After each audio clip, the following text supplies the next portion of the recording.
Welcome to the Stetzer ChurchLeaders Podcast, where we're helping Christian leaders navigate and lead through the cultural issues of our day. My name is Daniel Yang, National Director of Churches of Welcome at World Relief, and today we're talking with Dr. Jamaal Williams and Dr. Timothy Paul Jones. Jamaal serves as lead pastor of Sojourn Church Midtown in Louisville, Kentucky, and as president of the Harbor Network. He regularly consults with churches on leadership issues related to building healthy multi-ethnic churches. Timothy Paul Jones, or TPJ, teaches apologetics at Southern Baptist Theological Seminary and serves as preaching pastor at Sojourn Church Midtown. He's also co-authored more than a dozen books, including Finding God in a Galaxy Far, Far Away and Christian History Made Easy. Jamaal and TPJ's new book is In Church as It Is in Heaven, Cultivating a Multi-Ethnic Kingdom Culture. Now let's go to Ed Stetzer, Editor-in-Chief of Outreach Magazine and the Dean of the Talbot School of Theology. Well, it's so great to talk to you gentlemen and kind of press in on some of these questions and some of these issues as well. It's interesting to see that how much people are really unsure how to talk about some of these issues, and you are not, you're not holding back on some of the important conversations that are here. That's one of the things I like about the book, and I want to talk some about it. But I guess the question, even at the beginning, is in the last few years, we've seen people, many times evangelical Christians, now a little less certain of how to have a conversation. Should we pursue multi-ethnic church? Should we pursue diversity in our churches? And yet, if we say that, simultaneously, we find that people maybe get mad at us in a way that they didn't just a couple of years ago. So you actually go through, and the book has, for those who haven't yet got the book, I want to encourage you to pick it up. But the book goes through and talks about some of the issues of lament. And so I guess I would just start with, and I'll throw it first to you, Jamaal, where are we in the conversation of multi-ethnic kingdom culture? And maybe just kind of establishing the current reality. I don't think we were where we were 2 years ago, and certainly in some ways different than where we were 20 years ago. Where are we in this moment?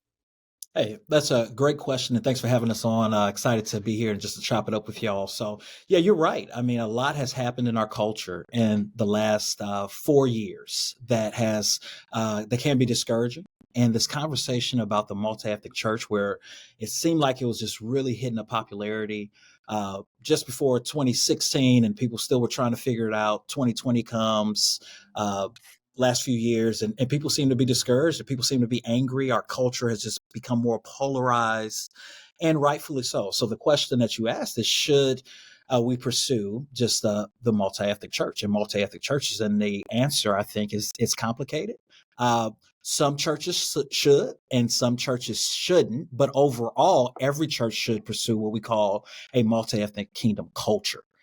And so no matter the times, no matter what's happening in culture, we believe that every culture can do that. And what we mean by multi-ethnic kingdom culture is simply this: a multi-ethnic kingdom culture is a gospel community community that's rooted in their gospel identity in such a way that it simultaneously transcends and appreciates their ethnic identity. So they're able to celebrate what is good, true, and beautiful out of every ethnic identity, and not only celebrate it, but they can actually help each other to bear one another's burdens. It's good. So what we're talking about, it transcends and appreciates. And to put it in the simplest terms, we're saying, hey, you do not have to check your ethnicity at the door to be a part of this church, because we have created a culture that is hospitable, a culture where people are doing their own work, going on their own journey to understand their own ethnicity, and able to dissect between what is cultural and what is biblical, and let go of preferences more as they pursue this vision. So we think that any church, whether it's rural or homogenous, if they want to go on the journey and do the work, can be a culture in which they are accepting people of different ethnicities. But not every church should do this, because every church isn't willing to do the work. And every church isn't in an area where it can pursue multi-ethnicity. Yeah, and I'm excited about pressing in on how we should. We're going to talk about that. I tweeted recently that I forget where I was, but it was some wonderful multicultural church. And I said, man, if you don't love a multicultural church, you're really going to hate heaven. Which, was something I would have tweeted 5 years ago, and people would have said, amen, man, everyone should love a multicultural church. If you don't go to one, you should love a multicultural church. But it turned into like hundreds and then thousands and tens of thousands, hundreds of thousands of people. I guess the views got into the millions of just people saying, no, we shouldn't care about that. We shouldn't. And quoting Martin Luther King Jr., that, talking about being colorblind, not judged by the color of our skin, the content of our character, and more. So and TPJ, I want to go to you because you're sort of, by the way, it's a little strange to call you TPJ, but I'm going to do it because it's how people refer to you. But TPJ, so should we celebrate multicultural and multi-ethnic churches when, let's say, you're living in rural Montana, or maybe you're in a traditional historic African American church or community? Should we? Because Jamaal said all churches can do some of this, and it's really important that you get the book and see how they frame it in the book. But because when clearly some of the people who responded to me were just, well, I don't live in a multi-ethnic place, so I'm offended that you'd say that. Other people were, they were just racists who responded, just blatant racism, because once it picks up and you get to hundreds of thousands and millions of views, and some people affirmed, lots of people, it got reshared a lot as well. So do we celebrate multi-ethnic, multicultural churches, and why? Give us some reasons if so. Well, I don't think we should celebrate them just for the multi-ethnicity. And I think that's an important thing to make is that there is a tendency among some people to support or to promote and to celebrate multi-ethnicity for its own sake. And so it's important that we aren't doing it for its own sake. But what is important is that every congregation can move toward a more multi-ethnic, multi-socioeconomic, multi-generational direction. They can and they should. And we should celebrate that, but not just for the multi part. We celebrate it because we want to recognize and to celebrate the diverse beauty of God's design and God's plan. And so what I want to lean into is, rather than the diversity itself, I want to always lean into where Scripture leans in. And that is to say, let's say Ephesians chapter 3, verse 10, there's this amazing little word that's used there of the multifaceted or multicolored aspect of God's kingdom. There's a lot of different ways that word polypokios is used, and it's to do with like embroidery threads that are woven together in different ways. It's this beautiful word that Paul uses, but he uses it to describe how the Jews and the Gentiles together reflect the multifaceted wisdom of God. Well, that's a beautiful thing. We're not celebrating the diversity for its own sake. We're celebrating because of what it points to in God's plan. And I think toward the end of Revelation, when we think of what it says there, we often do and often should emphasize Revelation 5 and Revelation 7, where it talks about how every tribe, tongue, and nation and all that. That's good. We should celebrate that. But sometimes what we forget is where John takes that trajectory in Revelation toward the end, where he says the glory and the honor of all ethnicities being brought into the kingdom at the end, being brought into the city. Oh, such a beautiful thing. What he's saying is what is true, beautiful, and good about every ethnicity, every culture, that is brought into the heavenly city at the end. So again, we're celebrating it, not for its own sake, but for how it points to the glorious plan of God. That's how we ought to be thinking about it. And that sets us free from saying, oh my goodness, I need to have a church in which at least 20% of the people are of a different ethnicity or something like that. It sets us free from that, and sets us free so that we can ask ourselves the better questions, which is, who is in my neighborhood that is not in my church, and what are the barriers that are keeping them from being here? That's the right question to ask, and we can ask that question when we are exulting in the glory of God and the multifaceted plan of God, instead of looking at multi-ethnicity or diversity itself as its own goal. Jamaal, let me come to you. You're as lead pastor of a church, and specifically there in Louisville, and you all have had a lot of cultural events that have happened with Breonna Taylor and other events that have happened. Church, you guys read that church leaders and members want diversity. Yeah. But then when it comes to reality, there's a gap between what they want and the actions towards it. What do you mean by that? And talk a little bit around that. Yeah, that's a great question. Yeah, so we hear and research shows that about 86% of pastors, when asked the question, do they want a multi-ethnic church and do they think that it's good, would say yes. But then when you look at the reality of multi-ethnic churches in America, you're around probably 25%, and that's increased since like 2015. But the reality, even though they say yes, their habits and our gatherings show that people aren't doing the work for it to actually happen, right? And so one of the things that we're really trying to focus on is how do we get to, going off Revelation 21, to help churches to become churches where any person can bring their glory, their honor from their culture into a church, and it contributes to the church rather than they assimilate into that church and into that culture. And I think since 2020 and some of the cultural things that we see, especially Black and brown people, we saw this kind of mass exodus out of majority white churches that were pursuing a multi-ethnic church, because some white churches were maybe celebrating that they had Black and brown people there, but Black and brown people realized, hey, we're more assimilating, we're not contributing, we're giving up a lot, and we don't see it happening the other way. And so our hope is to help speak into the multi-ethnic church and pastors who may want multi-ethnic churches by helping them to see, hey, it's not just celebrating and appreciating that they're there, it's actually expecting them to help shape the culture. Because it's like the church is like a orchestra, right? You have all these different instruments being played in different ways, and it's more beautiful when they all come together with their unique sounds to contribute to the whole. And if we're just saying this main culture is the one that's kind of setting the agendas and everyone is expecting to assimilate to it, Black and brown people don't want to be a part of that. And so, yeah. Yeah, the New York Times article, "The Black Exodus," we'll put that in the show notes. Right. That would get a lot of attention. And I talked to the reporter. It was really, it really reflected a conversation that people were having. So, okay, so everybody brings their culture and their culture's valued.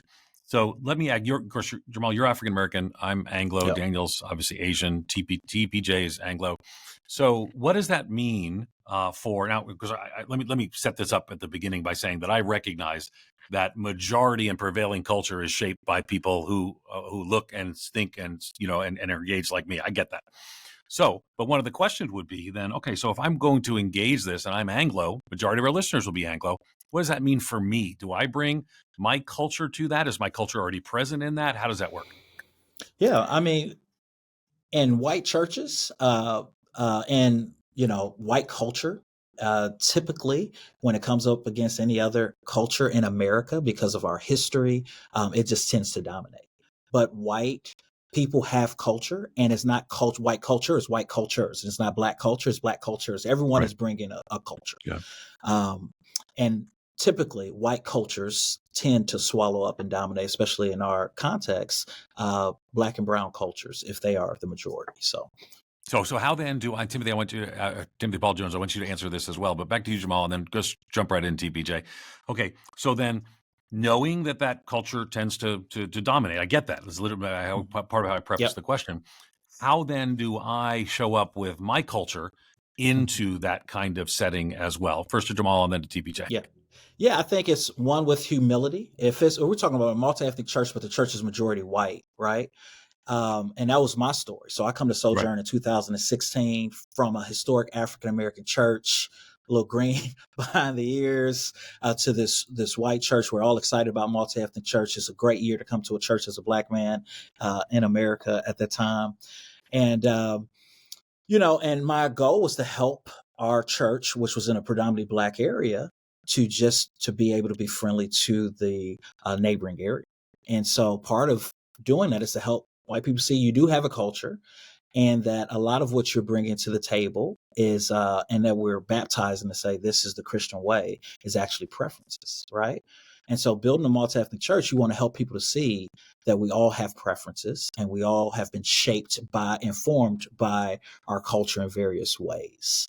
And then all of us will need to lay down those preferences in order to reach our community. And if a community is majority Black and brown, then we need to learn from that community and do everything we can to make adjustments so that people can have a church in their neighborhood that they can go to. And so the process of me coming to Sojourn was trying to help them to see what is hindering people from coming to the church. And that just doesn't start with the worship. It starts with the name. It starts with the building. It starts with the pictures that's on the wall when they walk through. It starts with who is welcoming them in the gate, and then helping them to be able to see, hey, let's identify these cultural barriers and be willing to lay those down for the sake of the gospel. I would say also, just building on that, one of the biggest challenges, and this was huge in 2016, 2017, 2018, that I think that we face it a little bit less now, but in terms of pastoral conversations I remember having, is for persons who are part of white cultures to even know that they have a culture. That is a huge barrier, because many people that are even well-intended people, they just don't even know they have a culture. Yeah. They just assume that the way I feel about things is the neutral default. And they don't recognize it's culturally shaped, it's ethnically shaped, it is class shaped. There's all sorts of things that you're assuming are just the neutral default, but in fact, it's a culture. It's based in all of that. So one of the huge challenges in a majority white context is helping people to recognize I have a culture. I have a cultural background of some sort, and so just as an encouragement to people, that's one of the things you're going to have to face. And it comes down to me to think about it as somebody who is a part of white cultures in the United States. You can go about your life and never have to engage with other ethnicities much of the time, and certainly never have to put yourself under the leadership of any other ethnicity. That shapes things. That shapes things in very significant ways. So a lot of the early work in this direction is simply helping people to see and to appreciate and to recognize, I have a culture. I have an ethnicity. I have a background that is shaping what I assume about the world, and for them to recognize that. And the thing is that what we're talking about, a multi-ethnic kingdom culture, is once people can recognize it, they can appreciate it. They can laugh about it. They can also see the brokenness and the beauty, both of it, but they got to know it's there before they can do any of those things. Yeah. I'd like to hear from the both of you in terms of just what you're experiencing and then also what you're trying to create there at Sojourn. Can you talk about spaces at Sojourn where you've created places where people can empathize with one another? Yeah. And especially when you get to present more of yourself without having to feel afraid I'm doing too much or showing too much of my culture. And then secondly, where are the places where people they can be challenged and even maybe sometimes called out and called up in the midst of that challenge? I'd love to hear maybe from you, TBJ, and then over to Jamaal as to how you're seeing those spaces emerge at Sojourn. I do think one of the things there's many, many different layers of this, but one of the areas that you're going to see as a primary place, both to challenge and to celebrate at the same time, is in worship. That's going to be one of the main, just the main things, the main context for that, in which you can gently call people to a more multi-ethnic perspective, but also you can also use that space to affirm the good that they're already expecting and bringing. So worship is just really huge. One other thing I would add that I think is important to recognize in the things you're talking about is that many of the times people don't recognize that the reason they feel uncomfortable about a certain way that people are being led is because the leader doesn't look like themselves. And I think that's one of the things we have to just own and recognize. And people will often come up with all sorts of other reasons why they're not feeling comfortable with the leadership in this situation. But you have to recognize sometimes it's like, do you notice that also all these things you're saying have to do with a leader who just doesn't look like you? And could it be that one of the reasons you're feeling this way is you've never been led by somebody of a different ethnicity or cultural background from yourself? And so those are some of the ways to push this gently, lovingly, recognizing that the vast majority of these people really do love Jesus and want to follow Jesus, but to press them in some of these areas. Yeah, I think early on it was really important for me to start from the inside out. So we were starting from scratch and creating a space. And we did a sociological study where we had the few Black and brown people. We were probably 1% at that time, Black or brown, and 99% white. And so I'm like, we want to build something beautiful, so we need to start at the core. And we started at the core by getting our Black and brown people to share honestly and openly with me and some other Christian sociologists that we brought in, just their experience at Sojourn. And then from there, it was showing that to pastors and leaders, and intentionally, before we preach about race over the pulpit, discipling our staff and our pastors, just defining terms, being very clear on what we're saying and what we're not. And then we led to the stage. Now, every week, people were being formed by preaching, even though that first year I hardly ever talked about race, because they were sitting under a Black man preaching. And the illustrations I'm using, the movies, the music I'm talking about, they're not used to. And many people will say, hey, you're preaching about race. And it's like, actually, I have not mentioned race, but you're hearing a Black man preach for the first time, so it feels that way, right? And so creating that space, and then we start with music and lamenting things together, and creating spaces, classroom spaces where people who want to go deeper and learn more can learn about history, the history of Louisville, can learn about different ethnicities. And so it's really holistic. I mean, we've done it at every level, but the key is starting with and getting your leaders on board so that Black and brown people have a safe place to come, and people who've actually done the work, so that they're not in an unintentional way actually harming people, Black and brown people who are coming, looking for refuge. Fascinating. You guys probably don't know that I remember having a conversation about Sojourn before Sojourn began in my living room with some of the leaders that were there, and there were no people of color in that conversation back then. And so, so it's been, the journey, and that's why I'm thankful. Again, the book is in church as it is in heaven, cultivating a multi-ethnic kingdom culture. And those last three words really kind of go throughout the book, multi-ethnic kingdom culture. And it's got there's a great story of moving towards a more multi-ethnic kingdom culture expression there. But I'm sort of wondering, what are some errors? So I'm looking at on the other side, and what are some errors that you think churches make when trying to foster multi-ethnic, multicultural congregations? We'll go to TPJ first, and then have Jamaal weigh in as well. What do you think? Mm-hmm. Well, I think one of the main things we do is from either the right or the left, we borrow the world's models from it for this. And I think it's one of the things we really speak of specifically in the book of secular anti-racism, secular multiculturalism. They're not helping. They're not getting the world any better. But on the other hand, we have also a notion of colorblindness that is borrowed from our culture. And churches are trying to make those paradigms to use those as the means by which they are pursuing a multi-ethnic kingdom culture. And none of those are really working. They're not working in the world. They're certainly not going to work in the church. And one of the things we have to recognize in that is that in the Christian tradition, we have a robust and holistic understanding of what it means to be a multi-ethnic community, that Christians were pioneering in this long before any of the world started to try to catch up in this. We've got to recognize that it's the Christian tradition that really forges the path on this. And so one of my encouragements is to draw from that deep, beautiful, rich Christian tradition in doing this. Don't feel like we just have to adapt the world's models.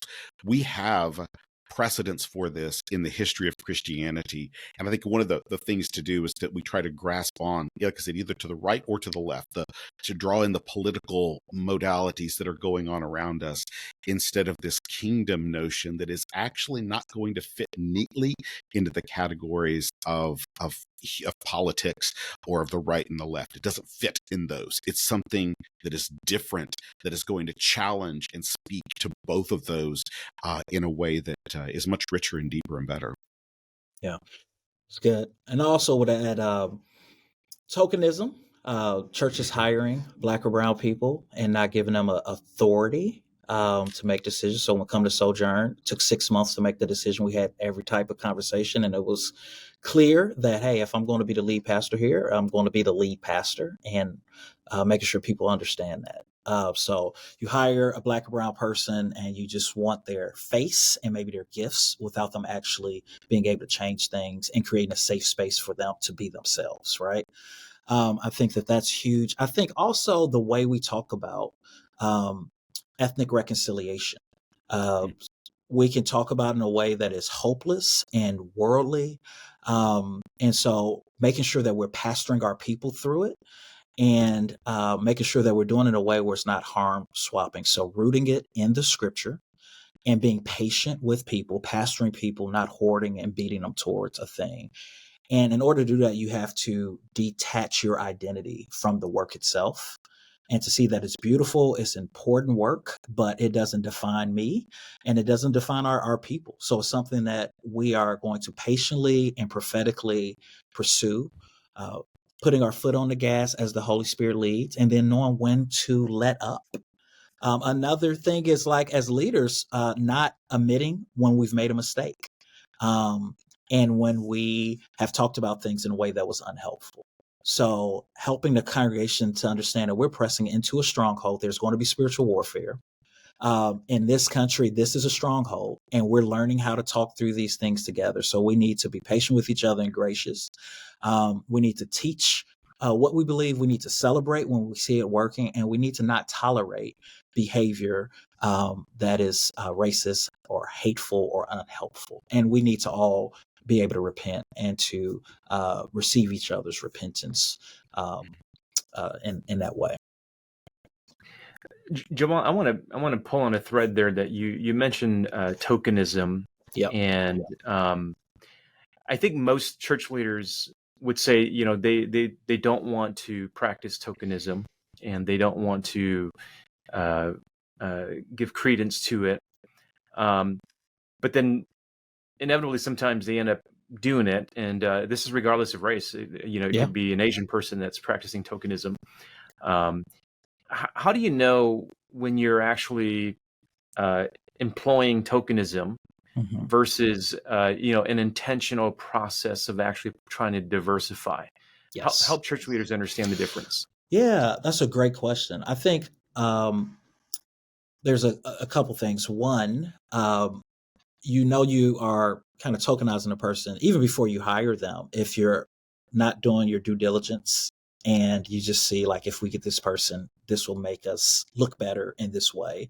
But you don't intend to actually give them authority and responsibility and actually form your culture and contribute in a healthy way.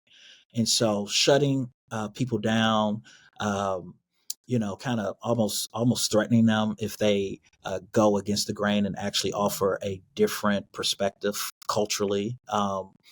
And not creating a space if they are a minority in a space, no matter if it's through race or if it's a woman in a predominantly male space, not creating a space where they have people who can help champion what they're trying to bring forth. So when I came to Sojourn, the first thing I said, okay, as the lead pastor, what did the previous pastor do? Oh, he preached. He helped set vision. He spoke into staffing. He spoke into, all these different things, finances, right? And so I said, hey, as a lead pastor who's Black in a 99% white church, I look forward to overseeing the preaching calendar and what we're preaching. Elders will get input just like they gave before, but when it comes to staffing, I expect to be a part of those conversations, and for my perspective by the elders to be heavily considered as I'm on staff, right?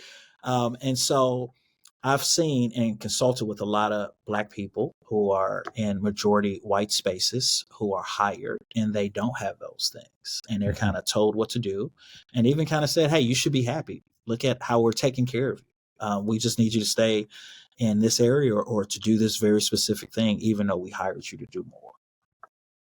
Right. I think the articulation that you hired me to do more and you're not fulfilling